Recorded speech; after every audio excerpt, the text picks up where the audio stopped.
उनीहरू भुटान भन्ने देशमा रहेको आफ्नो घर छोडेर दुःखका पहाडहरू काट्दै नेपाल आए। यहीँ घर बनाए। जीवनका कैयौँ घामपानी उनीहरूले यहीँको माटोमा बिताए। 9 वर्ष पहिले फेरि उनीहरूको घर बदलियो।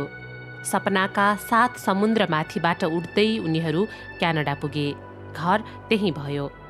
झन्डै 1 दशकपछि अहिले उनीहरू आफूले छोडी गएको आँगनमा पुराना सम्झनाहरू खोज्दै थिए। पानी पर्यो रिमिझिमी, बलेसीमा झर्यो त पानी, बसा बसा मेरी मायालुनीलाई, नेपाल घुम्न जान्छु म पनि। हा हा हा हा हो हो हा हा हा। 9 वर्षपछि आफू बसेको ठाउँ खोज्दै आएका भुटानी शरणार्थीको एउटा परिवारलाई पछ्याउँदै हामी पनि झापाको बेलडाङ्गी पुग्यौं। आफूले 20 वर्ष बिताएको घर आँगन अहिले उनीहरूका लागि बिरानो बनेको थियो। यो तपाईहरुको घर। यो सिमेन्ट लाकोले चिने मैले। मीना तिमसिनाले चाहिँ आफ्नो पुरानो घर ठम्म्याइन्। यहाँ नि सिक्वायो सिमेन्ट लगाएको थियो नि त। यहाँ मेसिन राखेको थियो हैन यहाँ रे। सानो छ ल। हैन यो कोठा हो बनाएर होला यो। गयौँला। त्यहाँ नानीहरु कति जना छन्? कौशिला दाहाल र उनको छोरा कमल भने एकछिन अल्मलिए। आफ्नो घर चिन्नु भएन? घरै चिनिन मैले।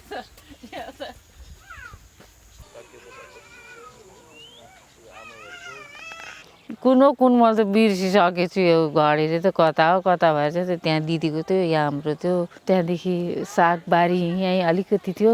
अब 9 वर्ष पछाडि आउँदा घरसर केही छैन। घडेरी पनि चिन्न सकिँदो रहेनछ होइन। यो चेरी चाहिँ अब ठुलो वरिपरि शीतल तापेर हामीहरू गफ गरेर बस्थ्यौँ त्यहाँ होइन। नानीहरू अब राख्थ्यौँ, कलकली पसिना आउँथ्यो दुस्रे र पुस्रे। अनि अब त्यहाँ यसो शीतल ताप्नुहुन्छ भने सानो बिरुवा किनेर ल्याएर रोपेको। यो 9 वर्ष पछाडि आउँदा अब निसो बत्तो भएछ। सबै कोलाघारी मात्रै छ, केही छैन। कौशिलाले रोपेको चेरीको रुख भने जहाँको त्यही थियो। मानौ वर्षौंदेखि चेरीको रुखले कौशिलालाई नै कुरिरहेको थियो। त्यसै रुखको आडमा उभिएर हामीले कौशिलाको भुटानदेखिको विगत सुन्यौं। आफ्नो अब जग्गा जमिनमा बसेको थियौँ होइन। कस्तो अब कस्तो भयो नि त त्यहाँ आन्दोलन उठो। अब छोरी चेलीलाई पनि कहाँको मान्छेले लाने, बलात्कार गर्ने, मार्ने गरेर त्यस्तो भयो, अत्याचार भयो। बुढाले पक्रेर लगेर मार्छ भनेर बुढालाई भगायौँ। त्यस्तो भइरहेछ होइन। नानीहरू मसिना छन्। अनि के हो नि होइन। कस्तो बिजुली चम्किँदा पनि मुटु ढुकढुक हुन्थ्यो नि। त्यस्तो डर लाग्यो। अनि सबै सारा दुनियाँले जे खान्छन् त्यही खान्छु, जे गर्छन् त्यही गर्छु, दुःख पाए पाइन्छ, सुख पाए पाइन्छ भनेर यत्रो कुम्ला बोकेर नानी बोकेर आएको नि हो। उहाँ चाहिँ अब गाडीमा आउनु भएन होइन। डर भयो नि त। अनि उहाँ चाहिँ जङ्गल हिँडेर आउनुभयो। अनि म चाहिँ नानीहरू लिएर आएँ। 4 जना नानीहरू मसिनो। यो कमल पनि 6 वर्षको थियो। मलाई त आर्मी देख्दा त ढुकढुक कस्तो मलाई त्यस्तो गरेको नि त। तेरो बुढाले होइन भने तँलाई बाँधेर लान्छु भन कि रुँदै भन्दै गरेँ मैले त। अनि त्यहाँदेखि चाहिँ भागेर आएपछि माईमा आउँदा एक दिनमा 28-29 जना मरे नानीहरू। त्यस्तो भिडाभिड चारपट्टि धुलो मैला। अब त्यो धेरै मान्छे भएपछि सबै टट्टी पिसाब बाहिरी भयो। कति दुर्गन्धले मान्छे कति मरे। यो मुटुले ठाउँ छोडो। नानीहरू बित्थामा ल्याएछु मैले। अब नानीहरू के बचाउनु जस्तो भयो। यहाँ आएर अनि बस्दै जाँदा अब घरहरू बनाउने केही त छैन, पैसा छैन। अनि जाडा खुट्टी बाँधेर अनि एउटा प्लास्टिक दिएको थियो, हावा आएपछि लगिदिइहाल्छ। अनि हावा सबै वरिपरि छोराछोरी झुन्डाएर बस्नु पर्ने नि हौ बलाट्ट मान्छे पार्थ्यो त्यस्तो कस्तो दुःख पायौँ नि हौ अनि अहिले त स्वर्गदेखि नि अलिक परतिर पुग्यो उकाली ज्यानको चाप्लेटी ढुङ्गा छेउछेउमा लाई गाई भन्ने छेउछेउमा लाई गाई भन्ने बिरानो देशमा मै मरे भने कोही छैन लाई हाई भन्ने यो रातो माटो घर सोध्दै आउनु नि लाई सिप्सोको बाटो घर सोध्दै आउनु नि लाई सिप्सोको बाटो घर सोध्दै कौशिलाका छोरा कमल भने क्यानाडामा रहेका आफन्तलाई मोबाइलबाट आफ्नो पुरानो घर अनि छुट्टी गएका छिमेकीहरू देखाउँदै थिए। तपाईहरुको घरमा तपाईहरुकोमा गुवा काट्ने के गुवा काट्ने दाजुको बुढी बुद्धेको आमा कस्तै रहेछ त जस्तो कस्तै सन्चै हुनुहुन्छ छ न ए ल ल सबै सन्चै हुनुहुन्छ होला नि सुरजको कान्छी छोरी त्यो सेवारो गर्दैछ तपाईहरुलाई ए स्याहारो नानी सेवारो सेलिना सानोमा सानो कुसुमे रोमा धोएर कान्छा सुकाइदेऊ झन् पर जान्छु झन् माया लाग्छ यो मनी कान्छा फोकाइदेऊ। म त अहिले त सियानमा बस्छु त बाङा हजुर सियानमा छु हामी बसेको घर यहाँ के अरे यो साइला मामाको घर रहेछ यहाँहरू हेर्नु न त्यो अगाडि हाम्रो टोइलेट यहाँ छ यहाँ हस्पिटल दिदी म त रोदैछु हेर्छु चिनेको जस्तै देख्छु अनि कति आफ्नाहरू उनीहरूले भुटानमै छोडी आए कति आफ्नाहरू चाहिँ सँगै क्यानाडा गए। मीना तिमसिना पहिले यहीँको क्याम्पमा चिया पसल गर्थिन्। उनको चिया पसलमा आउने दाउरेहरू उनलाई आफ्नै लाग्थे। तिनैको सम्झनाले पनि यसपालि उनलाई बेलडाङ्गी पुर्याएको रहेछ।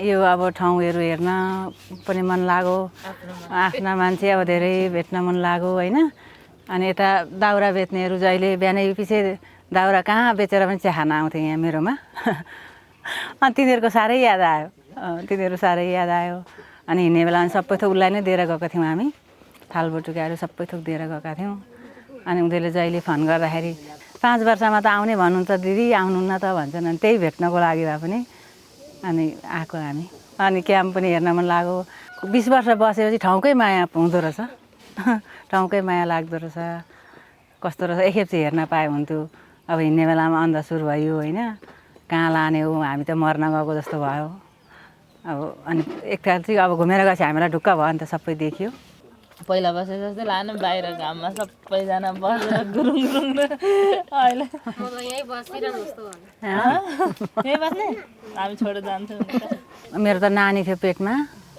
मेरो छोरी जन्मिनेवाला थियो आएर मुडेमा बस्यौँ इन्डियामा अनि आएर यहाँ दमुखामा बस्यौँ 3 महिना जस्तो अनि दमुखाबाट चाहिँ यहाँ सरेको यहाँ सरेपछि अलि राम्रो भयो नानीहरू जन्मे तर पैसा थिएन खाना केही पाइएन दुःख भयो होइन मेरो बुढो पनि धेरै बिमारी हुनुभयो अनि कम पैसाहरू पनि थिएन दुःख भयो नानी जन्मिँदा अनि पछाडि बुढोले लुगा सिलाउन थाल्नुभयो अनि त्यहाँदेखि पैसाहरू पनि भयो अनि कहिले पनि म त्यो मेरो सुत्केरी हुँदा दुःख थियो होइन खाना पाइएन पैसा थिएन र अहिले म लोभ लाग्दैन मलाई खाना र लाउनु मात्रै हो अनि यस्तो दुःख पाएकाहरूलाई दिनु हो त्यस्तो लाग्छ मलाई जहिले पनि हामीले पहिले खाना पाएको थिएन होइन हामीले मासु खान पाएनौँ कति दुःख भयो त्यही मात्रै याद आउँछ मलाई अनि म चाहिँ अलिकति पैसा भयो भने त्यसले 1 छाक मासु खान्थ्यो होला जस्तो लाग्छ म फोन गरेर पनि त्यो पैसा पठाउन मनपर्छ तपाईँहरूको दुःख सम्झेर नि अहिले सुख भयो त्यही भएर नि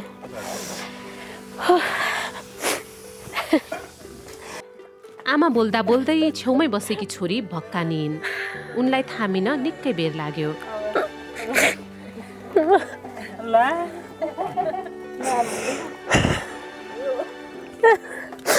सक्दिनँ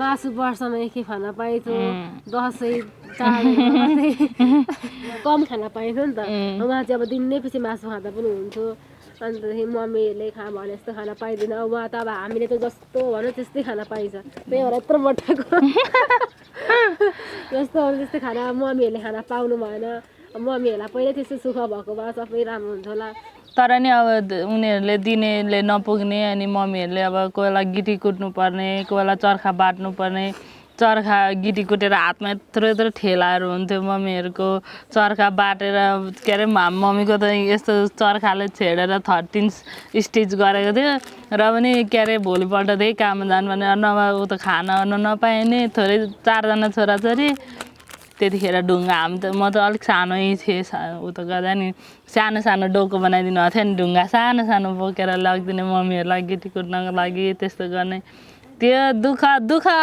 म र मेरो कजन चर्खा बाँड्थ्यौँ अब बाहिर जान त मम्मीहरूलाई पैसा माग्नु पर्थ्यो आफ्नो त हुँदैन आफूले कमायो भने त मागिरहनु पर्दैन नि त मलाई मम्मीहरूलाई पैसा माग्नु कहिले मन पर्दैन म क्यानाडा गएर पनि कहिले मागिनँ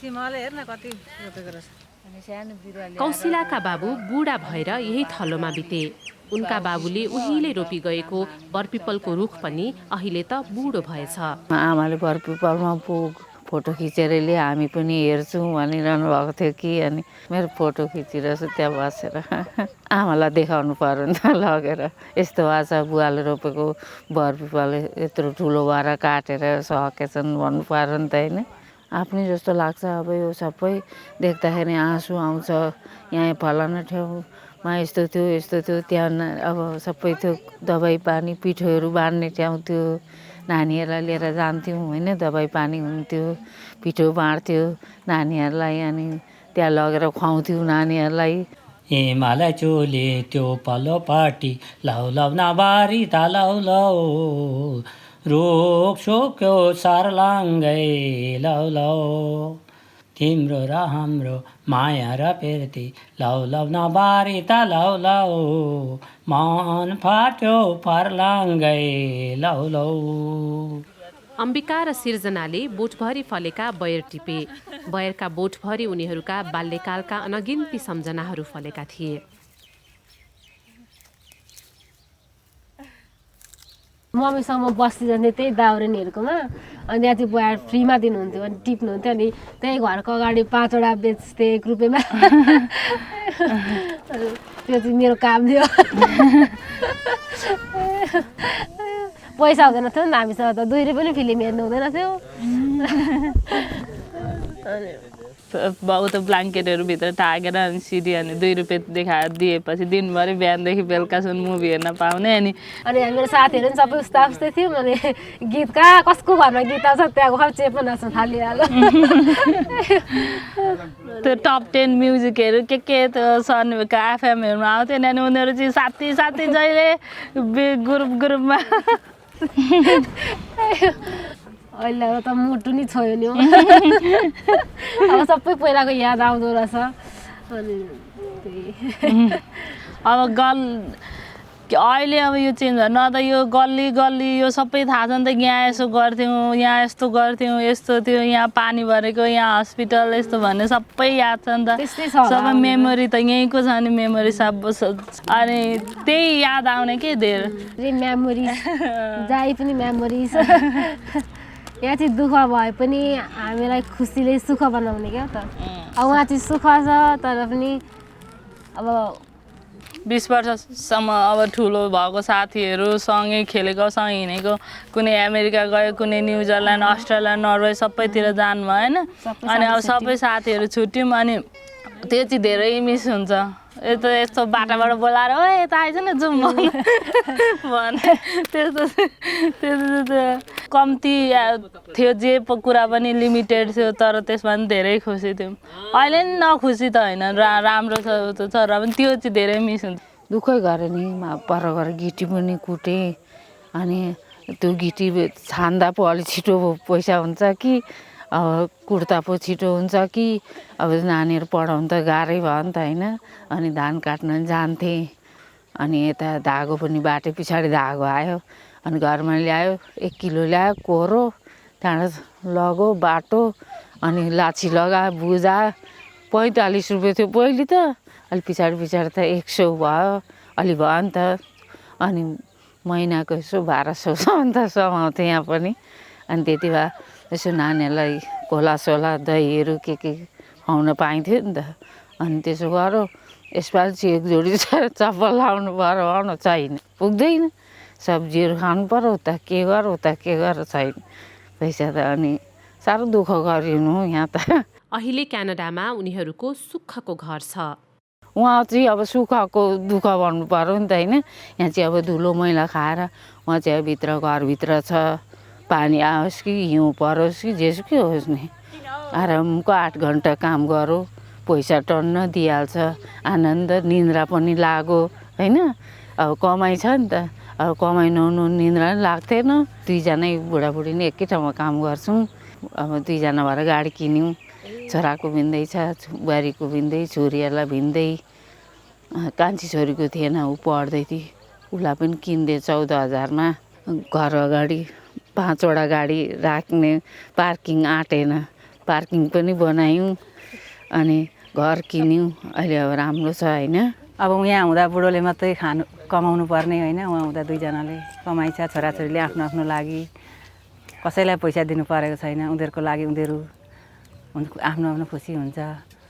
बुढोले पनि कमायो आफूले पनि कमायो होइन। अनि घुम्न डुल्न पाइयो।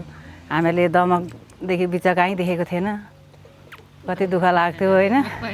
अहिले अब हामी कहाँ घुम्दैछौँ होइन। अहिले त वहाँनिर आफ्नो कहाँमा आफ्नै गाडी किन्नेको छ। फिल्म हेरेर पनि कसैलाई मागिराख्नु पर्दैन आफ्नै गाडीमा जाइन्छ।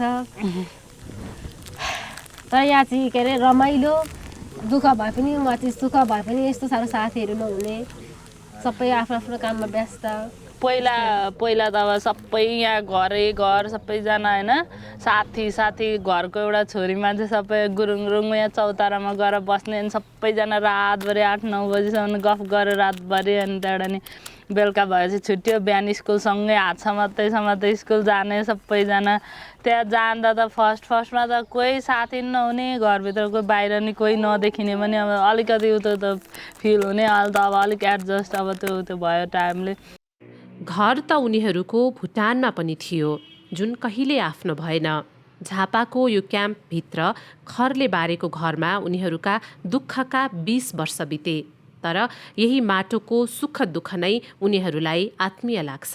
जति जे भयो नि माया चाहिँ आफ्नै उता ठाउँको लाग्ने। यस्तो हुन्थ्यो यस्तो पाउँथ्यो यस्तो हुन्थ्यो भने पाउन नपाउने त केही छैन। उहाँ पनि नपाउन त पाउँछ सबै कुरा नै पाउँछ। जति जे भने नेपाल भनेको हाम्रो देश हो कि जे भुटनिस भएर बसे त जो दुःख अर्कै थियो जे थियो अहिले अब र भने हामीलाई माया छ यही देशको। हामी जन्मेको म चाहिँ म 7 महिना कतिको मात्रै ल्याएको रे। भुटानको त केही नै थाहा नै छैन। हुर्केको यहीँदेखि हुर्केको यहीँ सबै थोक पढेदेखि सब यहीँ गरेको। अब यहीँ भएर यही आफ्नो नि देखेको जुन ठाउँ हुर्केको त्यही त आफ्नो भयो नि। अरू अब भुटान देश कुन हो भन्दा भुटान भन्छ नि भुटान केही देश छैन केही। खोइ हामीलाई भुटान हाम्रो देश थियो भने त उहीँ भइहाल्थ्यौँ होला नि। अब कता घुमिरहनु पर्ने थिएन। आएर जे भयो नि नेपालले हामीलाई यहाँ बस्न त दिनुभएको थियो नि त। जे भयो नि बसेको थियौँ हामीहरू यहाँनिर हाम्रै देश यहीँ हाम्रै भाषा बोलिरहेको छौँ भाषा मिलिरहेको छ। सबै मान्छे उस्तै हुनुहुन्छ। जति जे भए पनि नेपाली बोल्छु नेपाली हाम्रै नेपाल हाम्रो देश गाईलाई चर्यो लैरन गाना भैँसीलाई कान्छे भन्छेन भैँसीलाई कान्छे भन्छेन। उडी जाउँ भने म पङ्खी होइन बस्नलाई कान्छे मन छैन। यो रातो माटो घर सोध्दै आउनु नि लैलै सिप्सोको बाटो। घर सोध्दै आउनु नि लैलै सिप्सोको बाटो। उन बन्दै बेर्दै उन बन्दै बेर्दै कहाँ जाने बहिनी नि लैलै फर्किँदै हेर्दै कहाँ जाने बहिनी नि लैलै फर्किँदै हेर्दै उकाली ज्यानको चाप्लेटी ढुङ्गा छेउछेउमा लैलै गाई भन्ने छेउछेउमा लैलै गाई भन्ने बिरानो देशमा मै मरे भने कोही छैन लैलै हाय भन्ने यो रातो माटो घर सोध्दै आउनु नि लैलै सिप्सोको बाटो घर सोध्दै आउनु नि लैलै सिप्सोको